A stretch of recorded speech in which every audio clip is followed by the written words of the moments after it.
ఉమ్మడి మెదక్ జిల్లా ఆందోళన నియోజకవర్గం అల్లాదుర్గం ఐబీ చౌరస్తా వద్ద ఈ నెల 30వ తేదీన బీజేపీ పార్టీ ఆధ్వర్యంలో భారీ బహిరంగ సభ ఏర్పాటు చేస్తున్నారు. ఈ కార్యక్రమానికి ప్రధానమంత్రి నరేంద్ర మోడీ ముఖ్య అతిథిగా వస్తున్నారని అన్నారు. సీట్లు గెలుస్తున్న క్రమంలో తెలంగాణలో కూడా ఈసారి మొదటిసారి పెద్దపీట వేస్తుంది. తెలంగాణ సమాజం కూడా ఇవాళ మోడీ గారికి పెద్దపీట వేస్తుంది. 17 సీట్లలో మాధవిలతతో సహా అంటే హైదరాబాద్తో సహా 17కు 17 గెలిచే అవకాశాలు ఉన్నాయి. ఇది ఎవరైనా మాట్లాడితే 17 ఎలా గెలుస్తుందని ఎవరైనా అనుకుంటుండొచ్చు. అది మీకు జనవరి 4 జూన్ 4 రోజు మీకు రిజల్ట్ రోజే తెలిసిపోతుంది. ఇప్పుడు ఏదైతే మే 13 నాడు ఎలక్షన్ ఉందో ఆ ఎలక్షన్లో మొత్తం సీట్లు గెలిచే పరిస్థితి ఉంది. మోడీ గారి అభిమానులు తెలంగాణ ప్రజలు కూడా ఆలోచించారు. ఎన్ని రోజులు ఇలాంటి వ్యక్తులకు ఓట్లేసి 10 సంవత్సరాలు అప్పచెప్పిన టీఆర్ఎస్ ప్రభుత్వం చేసిన పనింది. అలాగే మొన్న కొత్తగా కాంగ్రెస్కు అప్పచెప్తే రేవంత్ రెడ్డి గారు మాట్లాడుతున్నటువంటి విధానం ఏంది, ఆయన పనితనం ఏందనేది ప్రజలందరూ గమనించి ఈ దేశానికి దిక్కు, ఈ దేశం రక్షించాలి, ఈ దేశము సుభిక్షంగా ఉండాలంటే ప్రధానమంత్రి నరేంద్ర మోడీ గారు తప్ప వేరే వారు ఎవరు లేరనేది ప్రజలకు కూడా అర్థమైంది. కాంగ్రెస్ వాళ్ళు కూడా వాళ్ళ నాయకుని పేరు చెప్పి, రాహుల్ గాంధీ గారి పేరు చెప్పి ఓటు అడిగే పరిస్థితి లేకుండా ముఖ్యమంత్రి గారు నన్ను చూసి ఓటేయండి, మీరు ఓటేసి గెలిపిస్తే నేను 6 గ్యారెంటీలు అమలు చేస్తా, ఇంకా ఏమో చేస్తా అని చెప్తున్నాడు.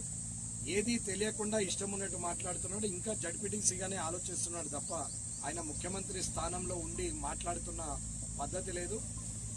నరేంద్ర మోడీ గారు, అమిత్ షా గారు చేస్తున్నటువంటి కార్యక్రమాలని కూడా వక్రీకరించి మాట్లాడే విధానము, వయసు, మర్యాద, పదవికి ఉన్నటువంటి విలువను కూడా తెలుసుకోకుండా, ఆయన ఉన్నటువంటి స్థానం విలువ కూడా తెలియకుండా నోటికొచ్చినట్టు మాట్లాడుతున్నాడు రేవంత్ రెడ్డి గారు.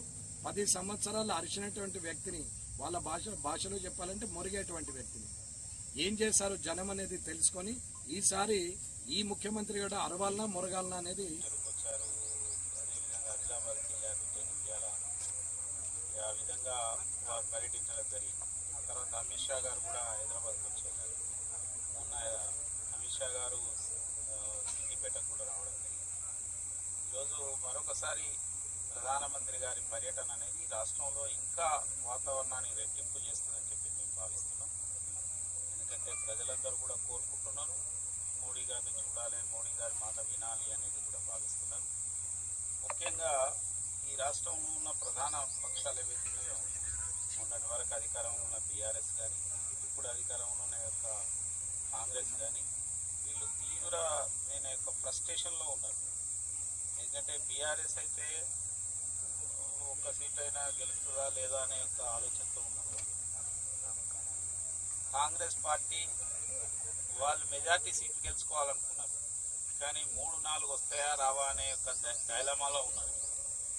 వాళ్ళు చేసుకున్న సర్వేల్లోనే భారతీయ జనతా పార్టీ అత్యధికమైన సీట్లు గెలవబోతున్నదని ఎప్పుడైతే సర్వే వాళ్ళకు వచ్చిందో, ముఖ్యంగా ఇంటెలిజెన్స్ సర్వే ముఖ్యమంత్రి గారికి ఒకసారి వచ్చింది, దాన్ని నమ్మక మళ్ళీ ప్రయత్నం చేసి మళ్ళీ చేయించుకుంటే కూడా బీజేపీ అత్యధికమైన సీట్లు గెలుస్తున్నాయి, అందులో జైరాబాద్ కూడా మంచి మెజార్టీతో గెలుస్తుంది అని చెప్పి ఎప్పుడైతే వచ్చిందో, దాని నుంచి ఆయన బయటపడలేక ఏదేదో మాట్లాడతాడు. ఆయన ఎండకు ఆగమైపోయినట్టుగా మాట్లాడుతున్నాడు. ఆయన మాట్లాడే మాటలు ఏంటంటే పూర్తి అసత్యాలు, అబద్ధాలు, ఏది బట్టి అది మాట్లాడుతున్నాడు.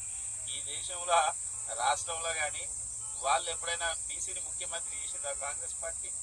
ఇవాళ ఒక బీసీ ప్రధానమంత్రిగా ఉంటే రిజర్వేషన్స్ విషయం మాట్లాడతారు. అంటే ఏమిటంటే డైవర్షన్ చేయాలి వాళ్ళ యొక్క, అది పూర్తి తప్పని తెలుసు. భారతీయ జనతా పార్టీ బీసీ కమిషన్కు చట్టబద్ధత కల్పించింది. దేశంలో ఆర్థికంగా వెనుకబడిన వాళ్ళకు రిజర్వేషన్ తీసుకొచ్చింది.